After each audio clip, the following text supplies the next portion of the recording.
Sans plus attendre, ce Digital Market Act entretient tout de suite avec Henri Pifot, le vice-président à l'autorité de la concurrence, et l'avocate Férouz Masmi Dazi, donc le DMA, l'autorité de la concurrence. Quelles sont les perspectives? Et je crois savoir qu'il y a des questions dans la salle, donc on fera circuler un ou deux micros à l'issue de ce one-to-one pour y répondre, enfin, pour prendre vos questions d'abord et y répondre ensuite.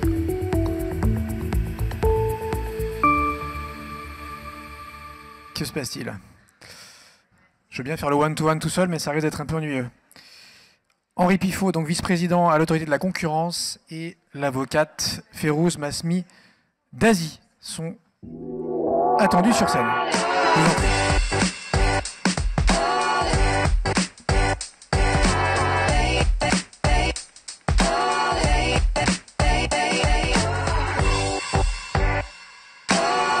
Bonjour. C'est parfait. Enchanté. Bienvenue, allez-y, prenez un micro. Donc, comme je le disais, on se prendra sûrement une ou deux questions à l'issue de votre entretien dans la salle. C'est parti pour ce Fireside Chat. Bonjour à tous. Vous m'entendez? Oui, ça a l'air de marcher. Bonjour à tous. Bonjour Henri Pifot. Vous êtes connu de cet auditoire puisque vous étiez là l'année dernière en Fireside Chat avec Marie-Laure Denis, je crois. Donc bienvenue de nouveau à cet événement de l'Alliance Digitale. Alors, Chantal Rubin disait juste avant qu'il était important d'avoir en tête un autre texte que le DSA, c'est le DMA. Nous n'allons parler que de ça et de concurrence. Donc avec Henri Pifot qui est vice-président de l'autorité de la concurrence française. Donc en deux mots, peut-être, voilà, le 1er novembre dernier, le DMA est entré en vigueur après 2 ans de discussion et de réflexion. Je dirais l'un des objectifs de ce texte, qui n'est pas un texte de concurrence, mais qui est un texte complémentaire, c'est d'une certaine manière d'essayer de trouver une manière de rééquilibrer des relations qui sont fondamentalement et structurellement déséquilibrées entre les gros opérateurs, les contrôleurs d'accès et tout le reste des entreprises qui utilisent leurs outils dans l'économie numérique aujourd'hui. Donc maintenant qu'il est entré en vigueur, la question c'est effectivement comment on va le mettre en œuvre. Donc c'est la raison pour laquelle on a souhaité inviter Henri Pifot pour savoir, je dirais presque dans un premier temps concrètement, comment l'autorité se prépare à l'arrivée, à la mise en œuvre du DMA. Concrètement, est-ce que vous avez... Alors Chantal Rubin a évoqué l'existence d'un guichet unique DMA, donc je ne sais pas si c'est une annonce qu'elle nous faisait ou un objectif que vous poursuivez tous en tant qu'autorité appelée à peut-être coopérer avec la Commission pour mettre en œuvre les DMA, mais voilà, on se pose, le marché se pose, les entreprises se posent de nombreuses questions sur la manière dont la machine et la cuisine interne va fonctionner, comment vous allez coopérer, est-ce que vous avez des ressources qui vont être dédiées à l'autorité, est-ce qu'on va avoir un correspondant DMA à l'autorité de la concurrence à qui on pourra parler pour savoir comment arbitrer voilà. Donc peut-être, voilà, ma première question, c'est une question très très pratique. Comment vous vous préparez à ça? Bon, bonjour à tous. Je ne vous vois pas, hein. Je vois des lumières et une espèce de vague zone bleue, donc j'imagine qu'il y a des gens assis dans la zone bleue. C'est des très bonnes questions pratiques, et évidemment on y réfléchit. Et évidemment, c'est toujours trop tôt pour y répondre jusqu'au moment où il est trop tard. Il y a plein d'éléments qui restent encore à mettre en place. On a besoin d'une loi d'habilitation qui nous donne des pouvoirs, en fait, parce que les autorités nationales ont des pouvoirs selon le DMA, pas pour décider, mais pour enquêter éventuellement. Donc on a besoin d'une loi d'habilitation. Au niveau de la Commission européenne, il faut aussi un règlement d'application pour pouvoir mettre en œuvre le DMA au niveau de la Commission. Donc on a tout un ensemble qui doit encore se positionner. Ensuite, il faudra des ressources. Il faudra des ressources au niveau des autorités nationales, il faudra des ressources au niveau de la Commission. La Commission est en train de recruter, donc je ne sais pas s'il y a quelqu'un qui a envie de devenir Chief Technology Officer dans la salle, mais il y a une publicité pour ça. C'est une position très intéressante, tout est à construire. Il va y avoir assez rapidement quand même à peu près 80 personnes au niveau de la Commission qui vont travailler à plein temps sur le DMA. on peut parler du mix de compétences qui est nécessaire pour ça. On a la même contrainte au niveau de l'autorité nationale, c'est-à-dire que pour nos affaires numériques sous l'angle de la concurrence, mais ça on en parlera plus tard, mais aussi sous l'angle du DMA éventuellement, mais ça c'est dans un an et plus finalement, parce que les obligations s'appliqueront qu'à partir de, on va dire, mars 2024. Oui, dans le meilleur des cas. No comment. Donc, on a besoin d'un mix de compétences. On a créé, il y a maintenant, j'allais dire quelques années, mais enfin, en tout cas plusieurs mois, une unité spécifique qui est dédiée au numérique avec des compétences techniques. On a acquis aussi une série de compétences dans tout un tas de dossiers, dont certains qui vous concernent, en tout cas qui concernent l'industrie de la publicité en ligne, et qui ont été traités par différentes structures au sein de l'autorité de la concurrence. Donc on a ces compétences qui sont disponibles, on verra comment on les alloue. On a des nouvelles compétences qu'on acquiert avec le service de l'économie numérique, et on verra si on peut obtenir des postes supplémentaires pour la mise en œuvre du DMA. Merci. Alors, c'est pour faire écho aussi à la discussion qui est intervenue juste avant nous. En termes de coopération interinstitutionnelle au niveau français, on comprend qu'il y a des efforts qui vont être faits sous l'impulsion de la DGE, manifestement, pour que les autorités coopèrent entre elles, parce que chacune aura peut-être son mot à dire sur la manière dont les obligations... D'ailleurs, finalement, quel rôle vous allez jouer en tant qu'autorité, alors en l'occurrence de la concurrence, mais ça vaut aussi pour la CNIL, pour l'ARCOM, vis-à-vis de la Commission, de ce point de vue, au fond... Vous allez faire jouer le rôle d'un détecteur de cas, aller plus loin, les pousser à arbitrer sur telle ou telle priorité. Est-ce que ça va fonctionner comme le réseau européen de concurrence où finalement vous débattez des dossiers et essayez d'évaluer ceux pour lesquels il est plus pertinent que ce soit traité par telle ou telle autorité? Enfin, ce sont des questions, voilà, qu'on se pose à l'aube de la mise en œuvre de ce texte. Alors évidemment, il va falloir. Il y a des éléments sur lesquels en fait il y a une obligation d'action de la part de la Commission. Il va y avoir une contrainte de ressources. Alors il y a différentes façons pour régler cette contrainte de ressources au niveau de la Commission. Une, c'est que la Commission recrute encore plus de monde. Il y a une problématique réelle au niveau de la Commission, c'est-à-dire que si on prend les fonctionnaires qui travaillent là-bas actuellement, sont des gens qui sont spécialisés dans l'économie ou spécialisés dans le droit, mais pas nécessairement dans le numérique. Donc là, il y a un manque de compétences qu'il va falloir combler. Il y a une autre façon de combler ça, c'est d'essayer de créer des équipes conjointes. C'est une proposition néerlandaise où en fait la Commission s'adjoindrait les services d'un certain nombre de staff des autorités nationales pour les compétences centrales de la Commission dans le cadre de la mise en œuvre du DMA. Après, il y a ce qui peut être du ressort des autorités nationales, donc ça c'est la détection. Et là-dessus, il va y avoir une discussion. Qui fait quoi en termes de priorité? Est-ce que c'est l'autorité française? Est-ce que c'est la Commission européenne? Est-ce que c'est l'autorité française, le Bundeskartellamt, et l'autorité irlandaise? Parce que de temps en temps, ils font aussi des choses en Irlande quand même. Soyons pas complètement injustes. Là, il y aura une discussion et le forum pour cette discussion sera ce qu'on appelle comment est-ce qu'on appelle ça? Le conseil... le réseau oui. des autorités de concurrence. Enfin, le CN en anglais, mais je ne sais plus comment on dit en français. Le réseau européen de concurrence, c'est ça le forum dans lequel vous allez discuter de ça? Et c'est le forum dans lequel on va discuter de ça. Il est même visé par le DMA. Au-delà, donc on comprend bien que sur le plan institutionnel, il y a un problème de ressources majeur et de répartition des dossiers, ce qui signifie que probablement le calendrier de mise en œuvre va être pas le plus optimiste possible, outre le fait que c'est principalement dans les mains, enfin à l'initiative des gatekeepers eux-mêmes, de lancer le processus de désignation et de se faire imposer un certain nombre d'obligations. Si on met ça de côté et qu'on se penche sur la substance, justement, comment vous appréhendez aujourd'hui? Vous réfléchissez sûrement au type de dossier qui pourrait être susceptible d'être porté plutôt via le DMA ou plutôt via le droit de la concurrence classique, voire le droit des pratiques restrictives ou d'autres types de droits nationaux. En Allemagne, ils ont développé plein de nouveaux outils, plein de nouveaux pouvoirs. c'est pas le cas ou pas encore le cas en France, mais voilà, si vous réfléchissez à ces aspects-là, et c'est important pour les entreprises qui sont présentes ici, parce que beaucoup d'actions sont menées par le secteur auprès des autorités de concurrence. Le DMA suscite évidemment beaucoup d'espoir et en même temps, les perspectives de mise en œuvre étant lointaines. Comment vous appréhendez voilà, la substance de ces cas? Qu'est-ce qui serait un bon cas DMA ou, à l'inverse, plutôt un cas traité en concurrence, au fond? Alors, tous les cas sont des bons cas. Mais donc surtout face à ses adversaires.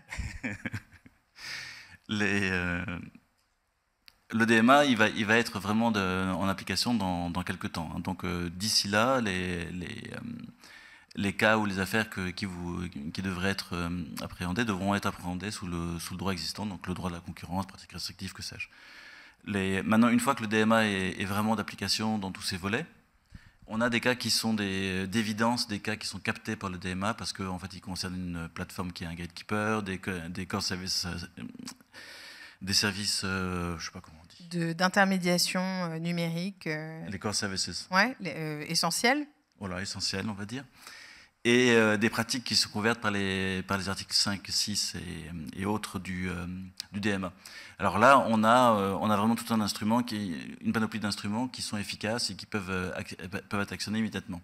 On verra ce que dira le règlement d'application de la Commission là-dessus, mais bon, probablement la durée de traitement de ce genre d'affaires sera beaucoup plus réduite que si ces genres d'affaires étaient traités par une autorité de concurrence, que ce soit au niveau européen ou au niveau national.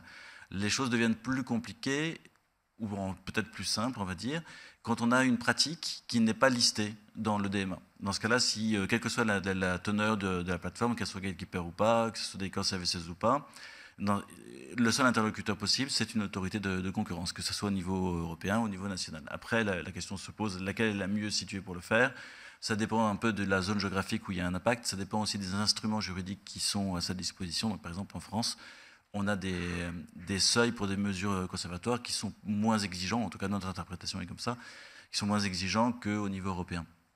Après, on a une troisième catégorie d'affaires dans le futur où on pourra être à la frontière de l'interprétation des articles 5 et 6 ou à la frontière de l'interprétation de core services. Et ce seront des affaires, on ne saura pas très bien si elles devraient être traitées par le DMA, mais là, il y aura un conflit avec les plateformes, ou si elles devraient être traitées sous le droit de la concurrence classique, où là, il y aura un conflit, mais sur le fond, simplement. Et ça, on verra en marchant, mais selon toute vraisemblance, en fait, là, il y aura une grande complémentarité entre les deux instruments, et je m'attends, moi, mon anticipation, c'est que ce sera plutôt traité au niveau des autorités de concurrence. Alors, intéressant. Ça m'inspire deux choses. La première, c'est que quand on a une pratique qui en fait, présente plusieurs facettes, dont certaines entrent dans le DMA et d'autres non, c'est typiquement la situation de conflit potentiel entre le DMA et les autorités de concurrence. Et là, c'est vrai que ce sera peut-être une question de priorité politique ou de ressources disponibles au moment où on les mobilisera. J'avais une deuxième question, je l'ai totalement oubliée. Donc, c'est pas grave, on va passer à autre chose. Me poser moi-même des questions. Non, mais parce qu'une question en appelant une autre, peu importe. Donc voilà. Alors, dernier point, peut-être, avant qu'on laisse la parole 2 minutes éventuellement à des questions dans la salle. Emmanuel Macron est aux États-Unis. On oppose beaucoup, en tout cas, on discute beaucoup dans le secteur de la publicité en ligne, de la manière dont on appréhende les pratiques de ces contrôleurs d'accès qui sont quand même principalement américains, en tout cas pour ce qui concerne ceux qu'on identifie tout de suite, qui ont un impact structurant en France et en Europe. Les États-Unis ont une approche qui est assez différente de la nôtre. Nous, Européens, on a privilégié l'action réglementaire, la production de normes, voilà, avec ce qu'on sait de la possibilité de les mettre en œuvre peut-être dans un délai un peu plus long. Les Américains, eux, pour l'instant, n'ont pris aucun texte et potentiellement, ce sont les actions qui sont en cours et qui sont tentaculaires, Google, avec cette action des différents procureurs américains, etc. Quel est le degré de coordination que vous pouvez avoir avec les Américains, par exemple, là-dessus voilà, comment on articule ces deux logiques un peu contradictoires ou en tout cas qui ne sont pas forcément conciliable de prime abord. Voilà. En tout cas, est-ce que vous avez des échanges soutenus avec les Américains? Est-ce qu'on peut espérer un dialogue constructif sur la manière dont on appréhende ça sous l'angle concurrence ou pas du tout? Il y a toujours un dialogue. On est dans une semaine où il y a justement ce genre de dialogue à Paris. C'est la semaine de rencontre au sein de l'OCDE des autorités de concurrence. Donc on a Lina Khan, Jonathan Kanter et autres qui sont présents ici à Paris et qui discutent notamment de ce type de problématiques. Mais en fait, le dialogue, il est à deux niveaux, je dirais. Il y a un niveau politique. Et là, il y a différentes enceintes, il y a l'OCDE, il y a d'autres enceintes, où il peut y avoir beaucoup d'échanges sur comment appréhender des problématiques qui sont les mêmes de chaque côté de l'Atlantique. Sachant que du point de vue des business, on préfère avoir une seule réponse que de devoir apporter une réponse du côté américain et une réponse du côté européen. Donc c'est quelque chose que nous, on doit intégrer aussi dans notre formulation politique. Et après, il y a un second type de dialogue qui est sur une affaire. C'est-à-dire si on a la même affaire des deux côtés de l'Atlantique, donc selon la façon dont elle est traitée aux États-Unis, il peut y avoir des échanges de vues, voire même si jamais les parties fournissent ce qu'on appelle des waivers, il peut y avoir un échange plus approfondi sur la base d'informations confidentielles ou de documents confidentiels. Mais pour ça, il faudrait que ce soit une affaire qui soit traitée soit par la FTC, soit par le DOJ, le ministère de la Justice. Oui, ça ne marche pas avec des tribunaux américains. C'est plus compliqué. Ok. Très bien. Alors, il nous reste 2 minutes avant la fin de cet échange. Est-ce que dans la salle, il y aurait parmi vous des questions? Comme nous ne voyons absolument rien, il faut se signaler oralement, car je ne vois rien. Il y a juste un halo bleu. Bonjour, merci d'avoir pris ce temps-là avec nous. Sébastien, Groupe Le Monde. J'ai une question pour vous. Je suis ici, pardon. Hop là, je me lève. Je ne sais même pas si vous allez me voir malgré le halo bleu. J'ai une question. Ça fait plus de 2 ans maintenant qu'une coalition faite avec le SRI, l'Alliance Digitale, le Geste et l'UDECAM ont déposé une plainte contre Apple ATT pour une autopréférence. Depuis ce moment-là, on a pu constater effectivement que les craintes du marché étaient avérées avec un effondrement des revenus sur les inventaires sans IDFA, en même temps une explosion des produits publicitaires Apple au moment du lancement d'ATT en avril 2021. Et il semblerait que certains analystes s'accordent en disant que d'ici 2 à 3 ans, Apple pourrait devenir le 4e acteur publicitaire mondial. Ma question du coup est simple, malgré cette petite introduction, elle est où en est l'autorité de la concurrence et à quel moment est-ce qu'on peut attendre une réponse de votre part, sachant que plus le temps avance, plus les dégâts s'aggravent et plus il sera difficile pour les entreprises qui sont touchées de revenir en arrière et de récupérer la valeur. Je suis ravi que vous me posiez cette question-là. Et malheureusement, je ne suis pas en mesure d'y répondre. Pourquoi? Parce qu'on a au sein de l'autorité ce qu'on appelle une séparation entre les pouvoirs d'instruction et les pouvoirs de décision. Et tout ce que je peux vous dire, c'est qu'il n'y a pas que le dossier est toujours en phase d'instruction. Vous expliquez pourquoi l'instruction prend plus longtemps que ce qui aurait pu être attendu à un moment. J'en suis pas capable. On a des problèmes, des contraintes de ressources aussi, évidemment. Parce qu'on a traité un certain nombre d'affaires et les personnes qui traitent ce type d'affaires on n'en a pas des tonnes. Mais voilà. Alors peut-être pour ne pas rester sur une frustration, le président Queré a quand même déclaré que ce type de dossier, et dont celui que vous visez, fait partie des priorités et ça semble faire partie des dossiers pour lesquels une réponse est souhaitée rapidement, dans la limite de ce que cela peut impliquer procéduralement. C'est manifestement un souhait qui a été exprimé publiquement. Est-ce que vous avez... Oui, d'accord. J'ai déjà le micro. Bonjour, je me lève, comme ça vous me voyez. Jean-Baptiste Roé, Publicis Média. Je serai peut-être un peu moins long que Sébastien dans mon intro. Moi, la question, c'est... Alors, on a été gâtés à Noël, on a reçu 2 questionnaires, un de l'autorité de la concurrence, un de la DG Comp, à répondre dans des délais assez courts. Donc, toujours pareil, le sujet de productivité.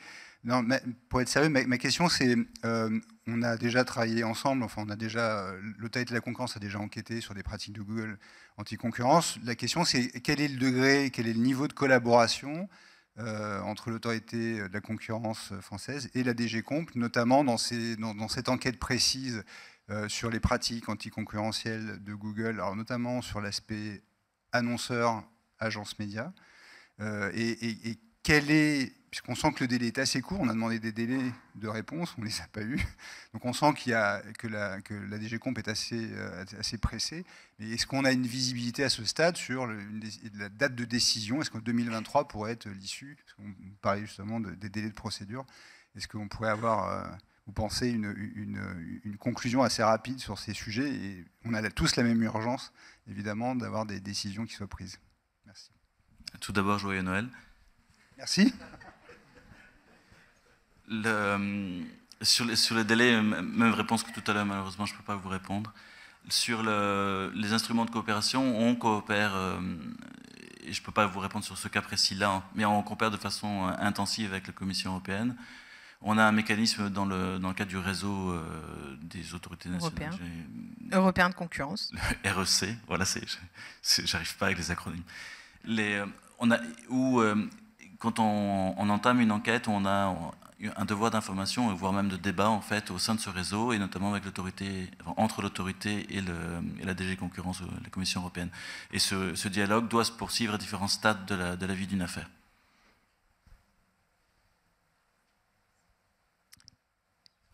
Alors, s'il n'y a pas d'autres questions, on va en terminer là et donner la parole à la prochaine table ronde. Merci beaucoup.